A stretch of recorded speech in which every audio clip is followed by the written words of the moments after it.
इस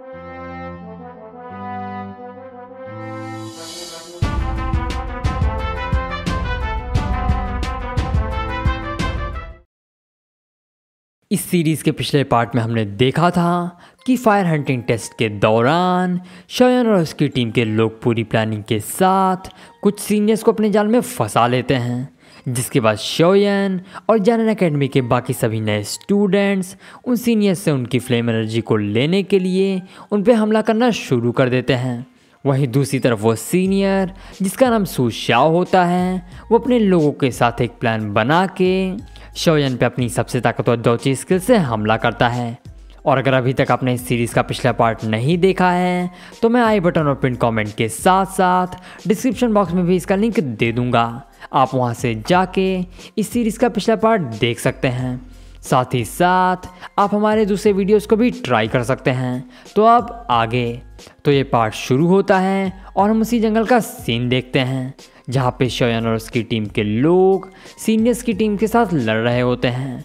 और यहाँ पे हमें दिखाया जाता है कि सीनियर सू शाओ अपने सबसे ताकतवर स्किल का यूज़ करके शोयन पे एक अटैक कर रहा होता है। और उसके इस अटैक को देख के शोयन तेज़ी से उस अटैक को अपनी स्वॉर्ड से डिफेंड करता है। वो उस अटैक को डिफेंड करने में बिजी ही होता है कि तभी सू शाओ इसी मौके का फ़ायदा उठा के तेज़ी से शोयन के ऊपर एक दूसरा अटैक करने के लिए आगे बढ़ता है। और उसे अपनी तरफ आता हुआ देख के शोयन अपनी साउंड डोची स्किल जिसका नाम the destructive roar of golden tiger होता है, उसी स्किल का यूज़ शोयन सू शाओ पे करता है। ये वही स्किल है जो शोयन को जानन एकेडमी की लाइब्रेरी में काफ़ी मेहनत के बाद मिली थी। और इस स्किल के अटैक से वो सीनियर काफ़ी इफेक्ट होता है। और इसी मौके का फ़ायदा उठा के शोयन सू शाओ पे अपनी ऑक्टन पंच स्किल से अटैक करता है। और शोयन के इस अटैक को देख के वो सीनियर काफ़ी घबरा जाता है, जिसके बाद सीनियर सू शाओ शोयन के इस अटैक से खुद को बचाने के लिए अपनी डोची आर्मर को एक्टिवेट करता है।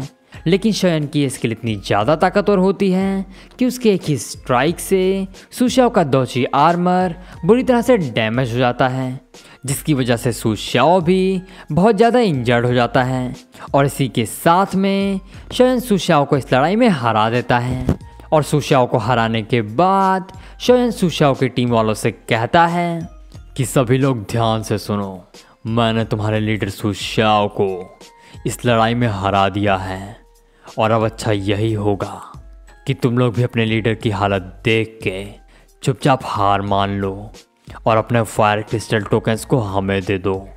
और अपने लीडर की ऐसी हालत देख के सू शाओ की टीम के कुछ लोग बहुत ज़्यादा भड़क जाते हैं, जिसके बाद वो लोग शोयन पे हमला करने के लिए आगे बढ़ते हैं। और उन्हें अपनी तरफ आता हुआ देख के शोयन भी उन पे हमला करने के लिए आगे बढ़ता है।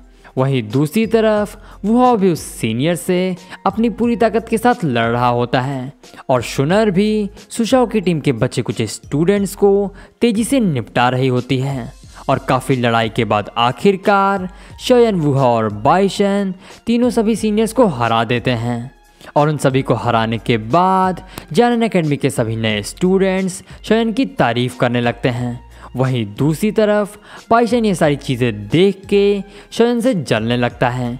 और इसी जलन की वजह से वो अपने मन में सोचते हुए कहता है कि हम सभी ने इस लड़ाई को जीतने के लिए बराबर मेहनत की है, लेकिन इसके बावजूद भी ये सभी लोग मुझसे ज़्यादा शोयन पे ध्यान दे रहे हैं।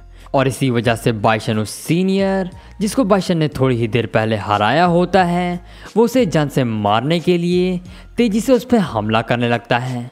वो उसे जान से मारने ही वाला होता है कि तभी शोयन की नज़र बाइशन की इस हरकत पे पड़ जाती है, जिसके बाद बाइशन को ऐसा करने से रोकने के लिए शोयन तेज़ी से उसके पास जाता है। जिसके बाद शोयन और बाइशन के बीच में थोड़ा सा पंगा हो जाता है और बाइशन गुस्से में वहाँ से जाने लगता है।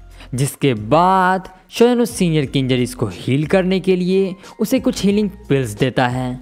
और हीलिंग पिल्स देने के साथ साथ शोयन उस सीनियर से बाइशन के किए गए मिसबिहेव के लिए माफ़ी भी मांगता है।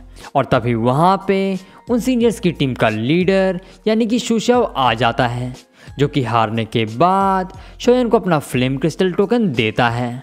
और टोकन देने के साथ साथ वो शोयन को बताते हुए कहता है कि शोयन, भले ही तुम आज इस कंपटीशन में जीत गए, लेकिन इस कंपटीशन में आगे चल के तुम्हें कुछ ऐसे भी लोग मिलेंगे जो कि हम लोगों से भी बहुत ज़्यादा ताकतवर हैं, और वो लोग तुम्हारा और तुम्हारी टीम का बेसब्री से इंतज़ार कर रहे हैं।